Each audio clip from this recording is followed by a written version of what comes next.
Hello and welcome to Happier, a podcast where we talk about strategies and tips for building happier habits into our everyday lives.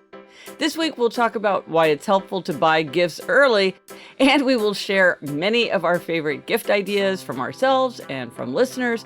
And we will also talk to writer and professor Temple Grandin about her new book, Visual Thinking. I'm Gretchen Rubin, a writer who studies happiness, good habits, human nature, the five senses. I'm in New York City, and with me today from Los Angeles is my sister Elizabeth Kraft. And Elizabeth, I am so excited. You have a premiere date for Fantasy Island. I cannot wait to watch. Yes, that's me, Elizabeth Kraft, a TV writer and producer living in LA. And Gretchen, January 2nd, it's a Monday at 8 p.m. Everybody can tune in for season 2 of Fantasy Island. Oh, it's so I'm sure exciting. I'll be talking about it a lot. Yes. Cannot wait. It's a great season. I'm really excited for people to see it. Well, I've heard little bits and pieces, so I cannot wait to see the actual show because you will never reveal to me all the twists and things. So yes, I'm very curious. A few updates before we jump in. We talked about time capsules a couple episodes ago, and Megan had a great idea. She does time capsules with her kids every leap day. So every 4 years, they make one and open one. And she says 4 years is an eternity in a child's life. And I think that's true. And I always feel like there should be something special to do on Leap Day. I've tried this and that over the years, but I thought this was like a perfect fit of a celebration of a minor holiday in a way that's really imaginative and fun. Yes, love that, Megan. And Gretchen, soon we are going to unveil our challenge for 23 and 23.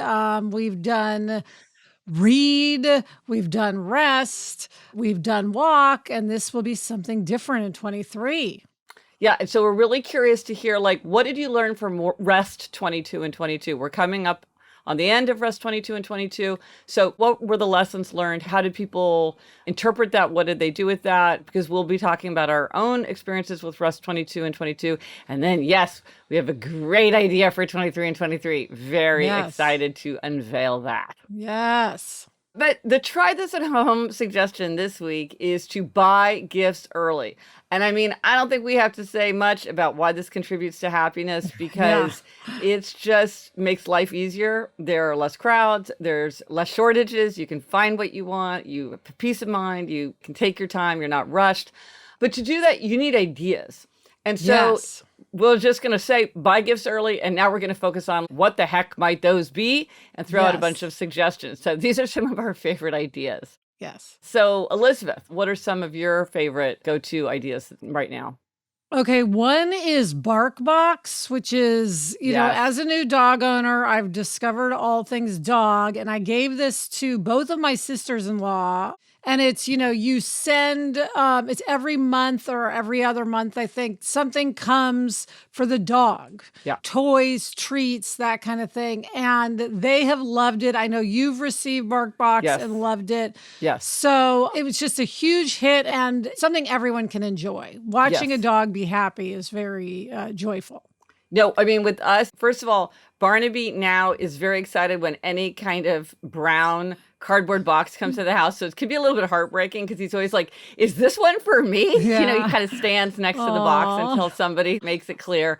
So he's very excited. And it is we take videos. It was mom and dad who gave it to us. So we'll take a video of how excited he is and send it to them. So it's stuff, but it's also an experience because it's the experience. And then it kind of goes away too, because a lot of it is treats or toys that they play with. Yeah. So that's great. Okay, what else? And that's BarkBox. BarkBox. I love Corksicle, which is known for having mugs and travel cups that keep things warm and cold, but they also have a line of coolers. They have a cooler backpack called the Lotus. They have the Estelle tote, which is a tote bag.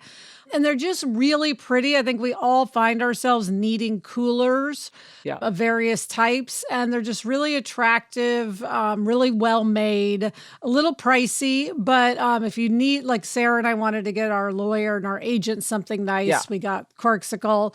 So I love those. And then, of course, Gretchen, every year I have to say how much I love Notes to Self socks. Yes. And I know you love them too. Yes. Let me see. I can flash them right now. Yeah. Mine says I am happy. They have It's a note on the toe. So yours Yeah. says, I am happy. And then it says Yeah. happy on the bottom. I just showed that on YouTube, by the way. Yes. If you're just on audio, yes. And then that's a special treat for the YouTube listeners. They're a great gift for teachers because they have I am a great teacher. I got them for Jack's coach. I am a great coach. They have all sorts of dog lover, and they come in all kinds of colors. And it's a Kansas City company, which we love. Yeah.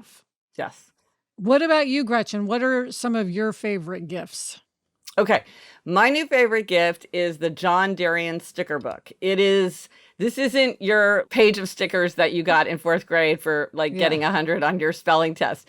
This is beautiful. It's a lot of vintage images, think French botanical poster or something like that. Some are very small, some are really big, much bigger than usually have stickers. So I've put them on gift bags to give them sort of an elevated, interesting, sophisticated look, but on a plain gift bag because I reuse my gift bags over and over. So I really recommend that. It feels much more substantial than it is. I think it feels like it would be more expensive than it actually is. So it's a good bargain in that way.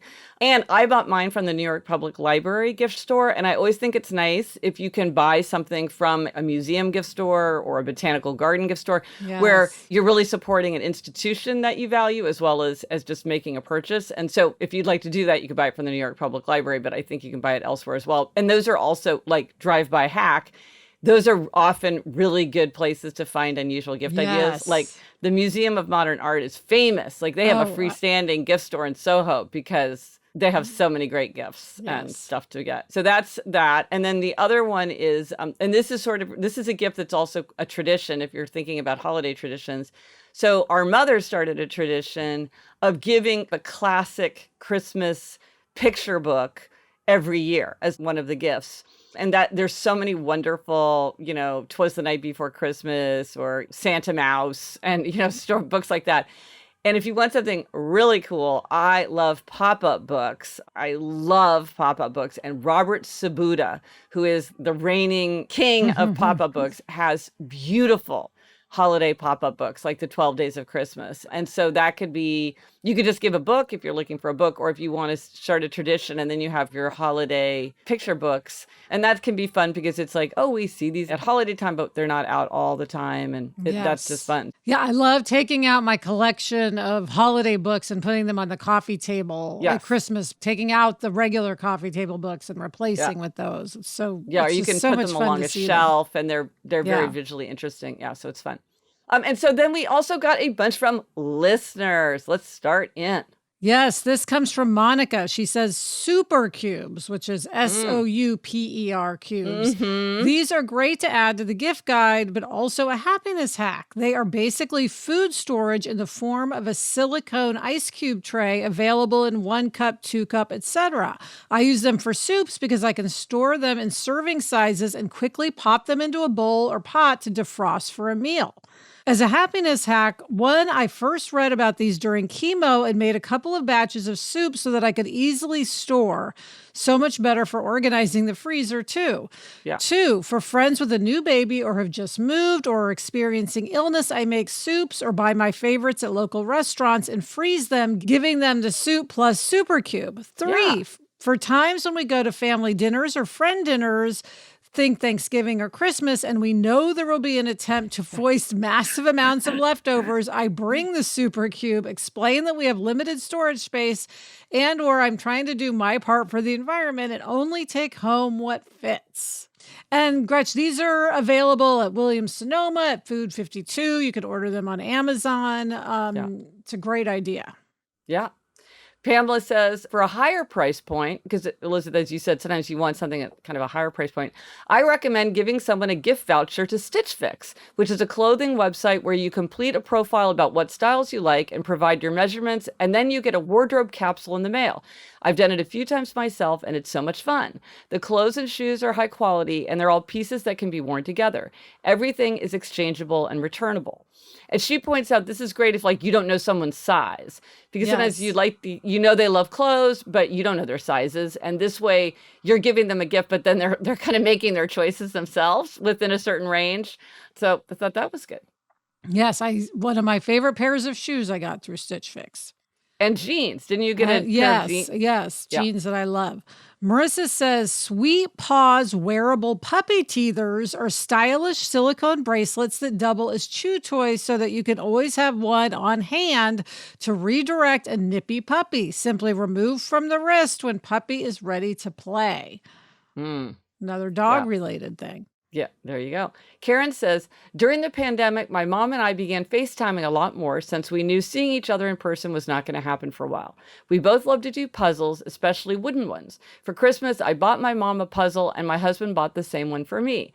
My mom and I would connect via FaceTime and work on the puzzle together, of course, chatting all the while. The hard part was trying to keep myself from working on it when we weren't together. One of my favorite wooden puzzle sellers is Nautilus Puzzles. They have a great variety of pictures, fun themed pieces, as well as different skill levels. This gift definitely brought my mom and me happiness, a sense of connection, and shared experience, even when we couldn't be together. So this is great. This is sort of, when we're going to get into more like experience gifts, but this is a gift that also has an experience tied to it. Yes. And then, so Gretch, you have some products to recommend from your recent time at the Talk. Yes. So I went on the Talk, the TV show, which was very, very exciting. And part of what's fun, you get professional hair and makeup done. And one of the things that I always do when I am talking to professional hair and makeup people is, are there any products that you really love? Because all of them use all different brands. Yeah. And they usually have some things that they're really excited to recommend. So here is what I heard. First of all, from the makeup artist. She recommended the Mineral Air Complexion Starter Kit, which is kind of like a spray gun for foundation. This is if you really want to have that, really, really have foundation on and really like control your look that way. And it's a little bit more expensive, but she said she's recommended it to so many people who've loved it. And she also recommends the Bare Minerals Complexion Rescue Tinted Gel Cream, which she says really gives you a smooth look. And it also has sunscreen in it. Now, with both of these things, though, I will say you have to have a color. You have to match someone's skin color. That can be tricky. And so maybe you want to ask for it for yourself. Yes. Because then you can make that decision. Because I looked at it, and like part of getting it looking good and close is that there's a lot to choose from. And I'm like, well, I wish I had asked her what color she used for me, because I do not know. And anyway, but if you don't want to get into that, she also recommended Moroccan Magic Lip Balm. And by the way, we're going to put links for all this in the show notes. So fear not. And for hair, the hair person recommended Bumble. Oh, wait. Like, first of all, Mom, if you are listening to this, fast forward 5 seconds, because I'm going to talk about something I'm going to buy for you. So skip ahead. She recommended Bumble and Bumble thickening spray to give your hair kind of a thicker look, and Saskatchewan dry powder shampoo. If you find yourself needing a dry powder shampoo, she recommends that brand. Yeah, that I know people who just swear by dry shampoo. It's like their favorite thing in the world. Yeah. Now, and listen, I have to say that Ella suggested a pet egg. Oh. She's like, a pet egg? Like, clearly in on the joke. That is hilarious. Yes. Yeah, Yes. I won't be getting anyone one of those this year. But I did get you one last year as a joke, I think. Yes. But yeah, the pet egg. I feel like I should get you a pet egg to hang on the Christmas tree as an ornament. An ornament. They would make a nice ornament. But they're heavy. Well, oh yeah, that's true. But maybe I'll make you a representation of a pet egg. Hilarious. Okay. Yes. Okay, now Gretchen, of course, I have to mention all of the great gifts available on the Happiness Project site. Oh yeah, that's right. There are so many things. There are tendency mugs. You have all the journals. The one sentence journal, I think, is a great Christmas gift. The Don't Break the Chain Habit Tracker journal. The Know Yourself Better. One thing I love that you've done now, which is especially great for gifting, is the tendency gift boxes. Yeah, those are really fun. We got water bottles. If you're a fan of the podcast, you can request a happier podcast for yourself. Because we got the podcast mug. And so all of this is at happiercast.com/shop. And because it's the holidays, there's specials. So if you order more than $100, you can get 20% off. And that is the promo code HappierNovember20 for 20% off. And if you're a returning customer, you get 15% off any order. And that promo code is Holiday VIP 15. And again, I'll put all this in the show notes, but it's all at happiercast.com/shop. Great. Okay, Gretchen, let's move on to some great stocking stuffers. Yeah, these are the little fun gifts. So speaking of my shop, I cannot resist what I think is a great stocking stuffer. I have stuffed many a stocking with this, which is a pouch. It's a canvas pouch that says the days are long, but the years are short. And so it's great just on its own. But what I often like to do is I fill it up with like colored markers or some office supplies, or like you could put candy in there. It can be fun to have like pouch plus whatever's in the pouch. But then I think a lot of people use it for things like tech equipment, makeup. That's what I use mine for. Yeah. Yeah. Cords. Yeah. Cords. Okay. Then the rainbow twirler, something we both love. Yes, this is a gift that my mother-in-law gave to Eliza and Eleanor one year. And I really think this is just bang for the buck. This thing is fun and cool and really stands up. Yeah, I love the rainbow twirler. Michelle said, here's a fun idea for kids, magic grow capsules. You place the capsule in water and wait for the shell to dissolve and see what sponge creature pops out. These are so fun. So fun. I really love the Sashibo shape-shifting box. They call it a fidget cube, but it's really much more elaborate. It's kind of the size and shape of a Rubik's Cube, but it unfolds and folds in these really interesting, kind of mesmerizing ways. Like once you pick it up, you can't put it down. So I love that. I think it's a great gift. And there are many patterns, many gorgeous different patterns. Yes. Mindy says, my in-laws got me custom socks with my dog's face on them, and I absolutely love them. Whimsical and fun, yet still practical. Great stocking stuffer. Love that. So here are some suggestions for gifts that you could make or that your children could make. One, the laminator. I'm a big fan of the laminator. You can make placemats. You can make menus. You can laminate favorite recipes so that they, are splatter safe. Mm-hmm. Cynthia Jack's nanny gave me bookmarks that were laminated pictures of him. She gave them to me years ago, and I still use them. They're my favorite bookmarks. That's great. That's great. It could be children's art. So this is a way you can work with your children. There's the classic, which I'd kind of forgotten about, but was when you take wax paper and you iron it with like leaves or cutouts or crayon shavings, and you make window decorations, sort of stained glass windows. That's a really fun thing to do as a kid. Karen had 2 suggestions. She says, 52 things I love about you. You get a deck of cards and write something you love about the person on each card, then punch a hole in the corner, put it on a ring, and tie it with a ribbon. I made this for my husband, and it's one of his favorite gifts I've ever given him. That's so great. And then she says, when my children were little, we made all kinds of art out of their handprints, like turn their handprints into reindeer or bunny, rabbits, etc. on a little canvas. We even made an apron for my father-in-law that said, best grandpa, hands down. The grandparents love them, and even though the kids are teenagers now, the grandparents still display them. Oh, so cute. Yes. Heidi has a great idea, and this is a riff on what we talked about in episode 387 about making a 5 senses portrait. It's been really interesting to see how people have taken this idea in a lot of different ways. Heidi writes, I told my kids I only wanted one thing for my summer birthday, and it was that, a 5 senses portrait. They each made one for me on an index card, and I loved it. I could tell my husband wished he had one. So I made a little booklet, and the kids and I filled it up, and we'll give it to him for his birthday this weekend. And she included a picture, and it looks very elegant. Like it looks like a bound book, and it's very like cunning and attractive. So I thought that was a great idea for something that you could make that really is super thoughtful and creative. Yeah. Okay, then finally, Elizabeth, let's zip through a bunch of suggestions about non-stuff gifts. These are gifts that are also experiences. The first one is sort of a thing, but it's also sort of more, I consider this more of an experience. Debbie said, one gift I used to give my grandmother every year after I moved away from home, I would buy a pretty set of note cards that had 12 note cards and envelopes. Then I'd write in one note and put it in the box, wrap it, and give it to her. The other 11 note cards I kept. Each month I wrote to her on the note cards. This was the gift of regular connection.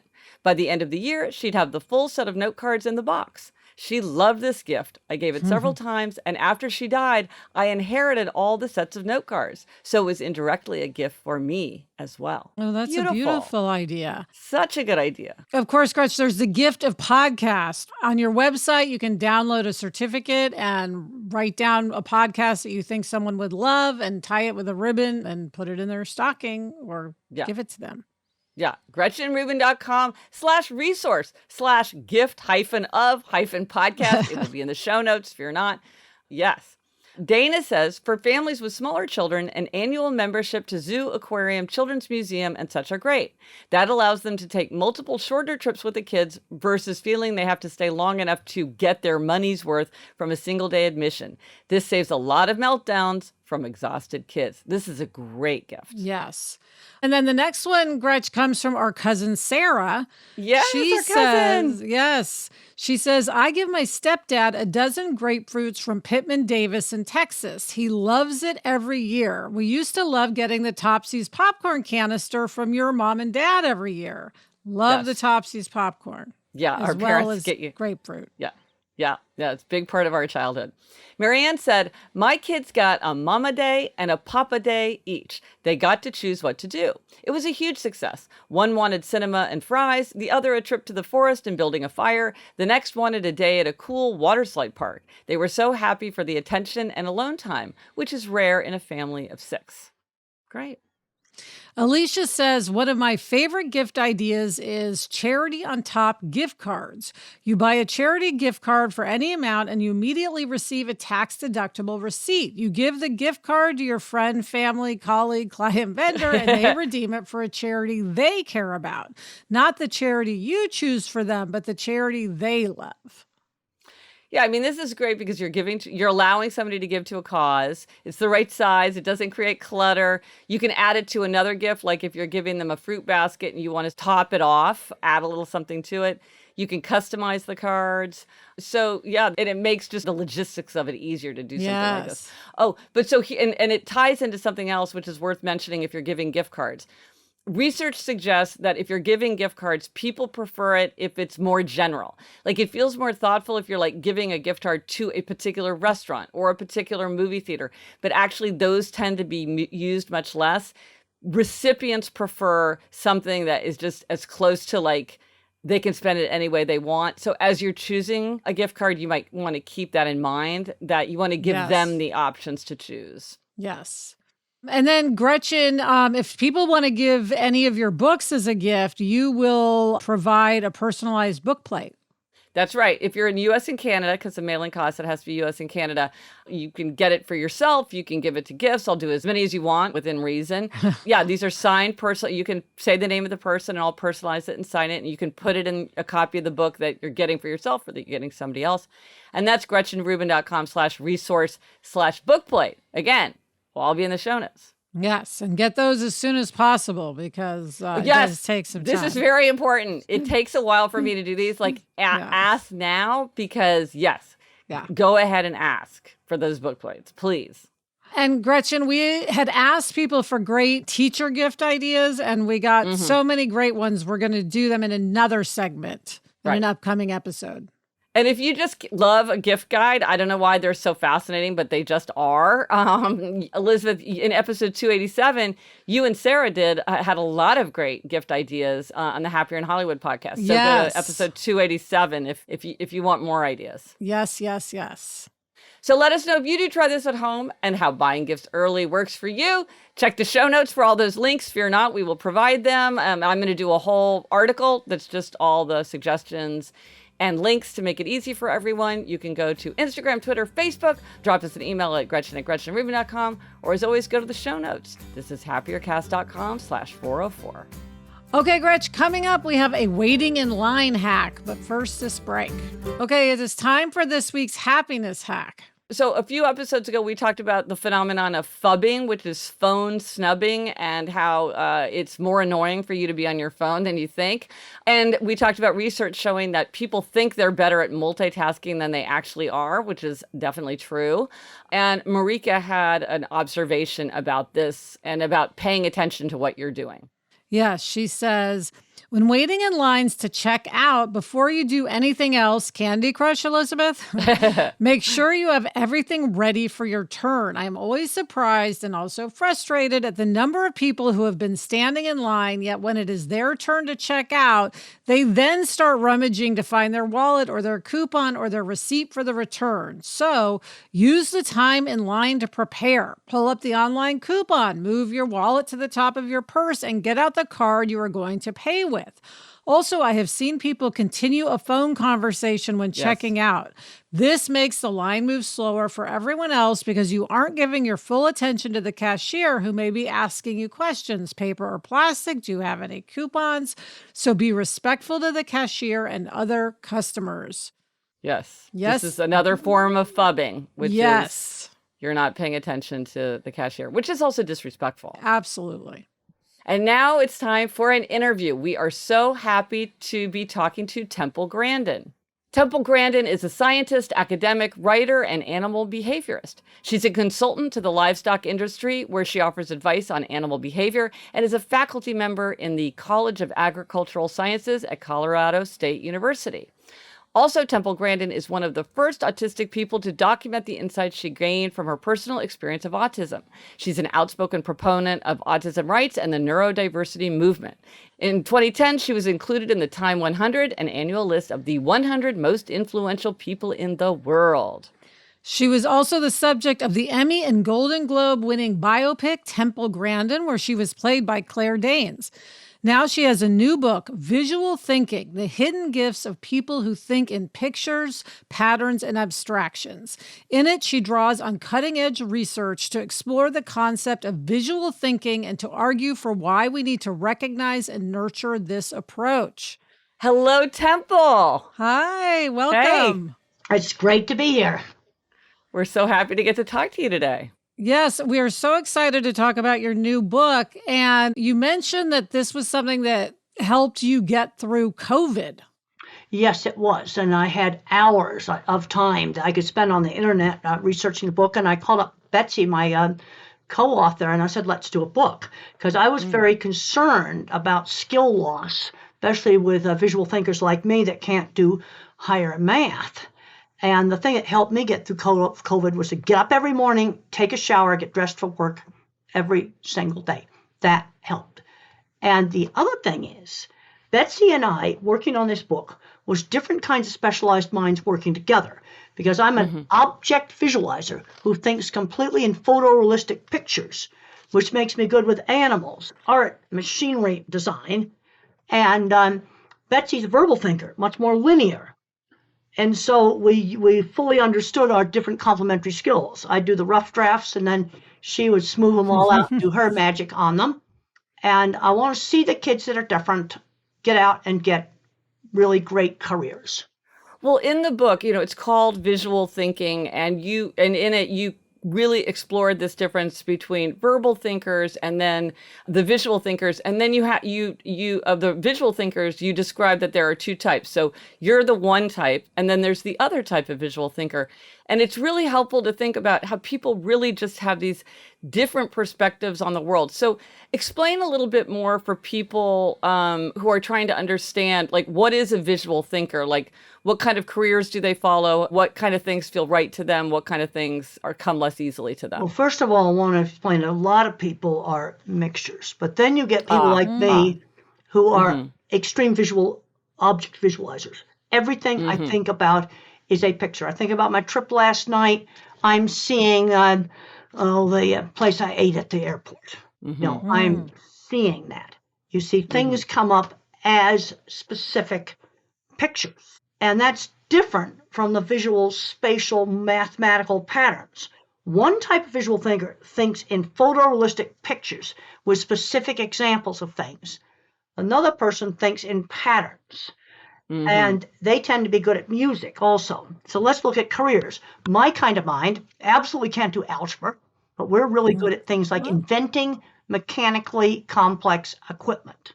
I've worked with people that would be labeled autistic, dyslexic, or ADHD today that designed things for me. They could build all kinds of complicated things, had their own shops, multiple patents.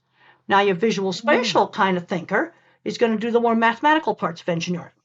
So if we're building a meat processing or a food processing plant, you got to have both. My kind of mind does what I call the clever engineering department, and the mathematical mind's got to do boilers, refrigeration, make sure the snow doesn't cave the roof in. You see, you need to have both. But one of the things that made me want to do this book, Visual Thinking, is the concern about skill loss. The people that I'm working with have retired. So now, for example, if you want a poultry processing plant, the equipment comes from Holland in 100 shipping containers. Yeah, there's a serious problem with skill loss on things like people to fix elevators and escalators. Yeah, because you argue very persuasively in the book that these days education is very skewed toward verbal thinkers. That's right. And that it's really neglecting visual thinkers. And that is to everyone's detriment, like you're saying, with the skill loss. So what do you think can be done about that? Well, I've done a lot of talks to big corporations, all different kinds of big corporations, computer companies, steel companies, airlines, lots of different things. And I said, you need the specialized skills. Okay, my kind of mind for mechanics, the mathematical minds for things like running all the computer systems at a company. And then the verbal thinkers keep things organized. Yeah, you argue about that verbal thinkers tend to be very linear. And so in some cases that's useful, but then in some cases it's not. Well, verbal thinkers overgeneralize. Like they'll say something like, how do I teach kids with autism? Well, that's way too generalized. My kind of mind takes specific examples and I can sort them into categories on a spreadsheet. Bottom-up thinking, same way that computers think. They think the same way. It's bottom-up thinking. And I tell big corporations that you need these skills. I also tell them that the first thing they've got to do is realize there's different kinds of thinkers. Okay, and talking to the steel company, for example, I said, I'm going to bet you if I went out in your mill that your best maintenance person is turning gray and he's not getting replaced. And I've seen this problem in the meat industry, losing the ability to do in-house engineering stuff. And this goes back to two big mistakes made 20, 25 years ago, taking shop classes out of the schools. And so these kids that should be fixing this stuff are playing video games in the basement. And the other big mistake is the companies shut down in-house engineering because in the short run, it was cheaper just to have a local shop build the equipment. Yeah, that works until the local shop retires and doesn't get replaced. Right. Well, one of the things that was so interesting was and it ties into the shop class issue, was you talking about how in your own growing up, in your own education, how you had these very significant turning points on shop class, mucking out stables, a science teacher who got you really interested in science projects that were very hands-on and really got you interested and intrigued. If you have a child who uses, you're like, this sounds like you're describing my child as a visual thinker. What are the kinds of things that you could do to help to encourage and help that child build on those skills and find a way forward with something that is interesting and exciting to them? Well, for my kind of mind, okay, we'd start out with Legos. I saw a show the other night on the TV of fantastic things built with Legos. But then you need to go to tools. I'm seeing too many kids today growing up and never used a tool. I had a girl in my class last year who had never used a ruler or tape measure, ever. Oh, a ruler. I thought you were talking about like a power saw. No, I'm talking about a tape measure. Wow. Okay. Never used a ruler or a tape measure to measure anything. We've got too many kids today totally removed from the world of practical things. So what we do in my kind of mind, lots of hands-on projects. That's why I did another little book called Calling All Minds. All my childhood hands-on projects where I tinker and tinker and tinker to get little kites to work. Your mathematical kids, your visual spatial, they may need to be moved ahead into higher math. They'll need to be exposed to computer programming. I tried computer programming. Bill Gates and I used the same exact computer. He could do it. I couldn't. But I was exposed.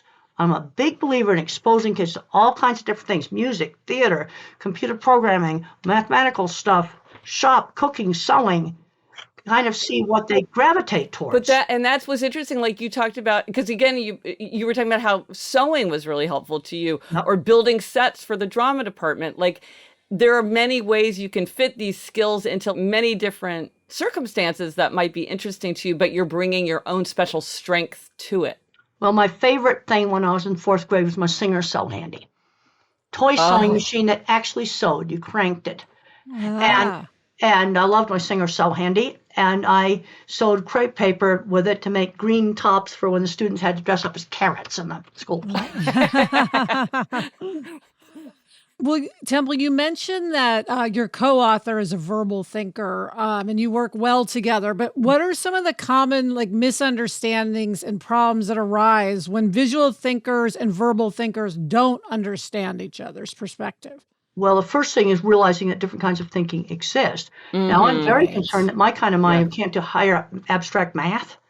I had to drop a physics class. I had to drop an engineering course. I majored in psychology because it required less math. But I'm concerned that my kind of mind is getting screened out with draconian high school math requirements. And the people that did machinery design, all kinds of patents, they couldn't do algebra either. I've talked to them. And that's a big, that's why in my book, Visual Thinking, I've got a chapter called Screened Out. Yeah. But you see, visual thinking, like understanding mechanical things, that's a different kind of problem solving than mathematical. Mathematicians calculate, I see solutions to problems, or if it's something that could break or something could go wrong, I can see where you might have a risk. Well, it's so interesting because this comes up over and over that it's just very hard to realize that people have very different perspectives on the world. Like this just comes up in all different contexts. So I think one of the real eye-opening aspects of your book is that you show how people really do bring these different strengths, and they're all necessary for the world to work. And just being bad at something doesn't mean that you can't be excellent at something else. I was exposed to a little flute when I was a kid, and I was terrible at it. I could never figure out how to finger the holes. But I was exposed to it. Right. Another kid's going to pick up on that flute and a whole bunch of other instruments. Right. Well, Temple, we always like to ask our guests if they have a try this at home suggestion, an idea that listeners can think about in their own lives as they're trying to be happier, healthier, more productive, and more creative. Do you have a suggestion? One thing that's made my life pretty happy is having an interesting career. And some of the most fun stuff I ever did was working on animal behavior with people, working on figuring out how to design stuff. And that's made my life really interesting. And I want to help other kids that are different discover a good career and find something that they can really get meaning in life from doing. And right now, people ask me at 75, what do I want to do? I want to help the kids, especially the ones that think differently, get into really great careers where they can do something that makes a positive contribution. Well, that is terrific. I think this book is going to really, help a lot of people understand with more clarity all these different kinds of thinking. So thanks so much for joining us today. Well, it was great to be here. Thanks, Temple. Coming up, I give myself a repeat demerit, but first this break. Okay, listen, it's time for demerits and gold stars, and this is an even numbered episode, which means it's your turn to talk about a demerit. Okay, Gretchen, this is a demerit. It's kind of a past demerit that I'm just fully absorbing now. Let me explain. Okay, so over the pandemic, I stopped weighing myself. As I think many people did, there was just like a whole thing around eating during the pandemic. And I knew I was gaining weight, so I stopped weighing myself. Now, let me say, for some people, weighing themselves is not a good idea to do ever or once a week, or everyone has their own, relationship with the scale. For me, I'm always better off when I weigh myself every single day. I know that's what is healthy and works for me, but I didn't weigh myself for like 3 years. Now, and this is, I guess, the gold star, I am weighing myself every day, but I'm just retroactively lamenting and wishing that I had never stopped. So my demerit is the 3 years where I didn't do it. But I am now back, so that's good. And Gretchen, I'm happy to report to you that you had given me the Don't Break the Chain habit tracker journal, and I'm using that for this. So every day I'm writing down my weight. Again, for some people, this is not a good idea. For me, it is very helpful. So, and now I can look back and it's nice. Oh, good. Well, I'm glad the journal was helpful. Yes. Because for you, that is a really positive habit. So that's good that it's helping you stay on track. Yes. Okay, what is your gold star? Okay, well, I mentioned earlier that I did the talk, which was super exciting, but it came up very suddenly. It was like, Yes. hey, do you want to come in like in a couple days? And Elizabeth, I don't know if you've noticed this about me, but I can be a little bit inflexible, and it's really hard for me when things change suddenly. And so this is like, I think for me, this makes me more uneasy than it does. I think other people are kind of roll with things better. And I was just like, I'm just going to stay loose. I'm just going to embrace the opportunity. I'm just going to feel like I can make this work. It's just not a big deal. And if I have to move some things, because there really was nothing important that I had to move, it was just the logistics of going through it. And I think sometimes that can make me less open to opportunities than I want to be, because I'm just like, ooh, like, can I handle the change? Yes, I wasn't sure you would agree to do it because it was so sudden. So I was Right? impressed that you did it. Yes. So I did have to kind of talk myself through it. But so that's why I give myself the gold star. It Good was, for I think for you. other people, they wouldn't even thought twice. And, but for me, I did. So, And yes. I might add, it was a great segment. I'm sure people could look it up if you didn't see it. I'll post on a the link talk. to it. Yes, post a link. It was a great segment. All about habits, which I love to talk about. Okay, the resources for this week. Earlier this year, we launched a series of jumpstarts, which are resources designed to give you a boost to start or restart habits, a lot of popular things people are working on, and created these jumpstarts for a lot of the most popular habits. And now we're bringing these tools to the Happier app. And because the holidays can be stressful, we've designed the first jumpstart to help people prepare for and enjoy the holidays. As of this week, there's a new Jumpstart Your Habits section on the home screen of the Happier app where you'll find like an easy, actionable prompt for planning ahead. Just log in or download the Happier app and you can join in. And it's going to start with 7 days of planning, then 7 days of doing, and then 7 days of appreciating. And so you can learn more by going to thehappierApp.com. And just again, we mentioned this earlier, but in case anybody wants to hear it again, there's a lot of promotions available through November 30th on the Happiness Project shop in the collection there. So if you want the 20% off orders of $100 and more, that's promo code HAPPIERNovember20. Or if you're a returning customer and want 15% off, that's HAPPIERVIP15 through November 30th. And that's all at happiercast.com/store. What are we reading? I am reading When You Trap a Tiger by Tay Keller. And I just started The King Must Die by Mary Renaud. And that's it for this episode of Happier. Remember to try this at home. Buy those gifts early. Let us know if you tried it and if it worked for you. Thank you to our guest, Temple Grandin. Read her book, Visual Thinking. Thanks to our executive producer, Chuck Reed, and everyone at Cadence 13. Get in touch. Gretchen's on Instagram at Gretchen Rubin, and I'm at Liz Craft. Our email address is podcast@GretchenRubin.com. And if you like the show, give the gift of podcast. Tell somebody that you think that they would enjoy the show. That is how new people discover our show. Until next week, I'm Elizabeth Craft. And I'm Gretchen Rubin. Thanks for joining us. Onward and upward. Gretchen, I love Temple Grandin's cowboy shirt. She always wears those. Yes, I know that. I've seen that in so many pictures and interviews, and I wondered if she would wear it for this. And there she was. She was absolutely in her Western look. She looked just like herself, as people often do. And yet it's always surprising how much they look like themselves. Yeah. Thank you for watching the show here on YouTube. If you enjoyed the show, please hit subscribe right below the video. It really helps other people to discover the show. From the Onward Project.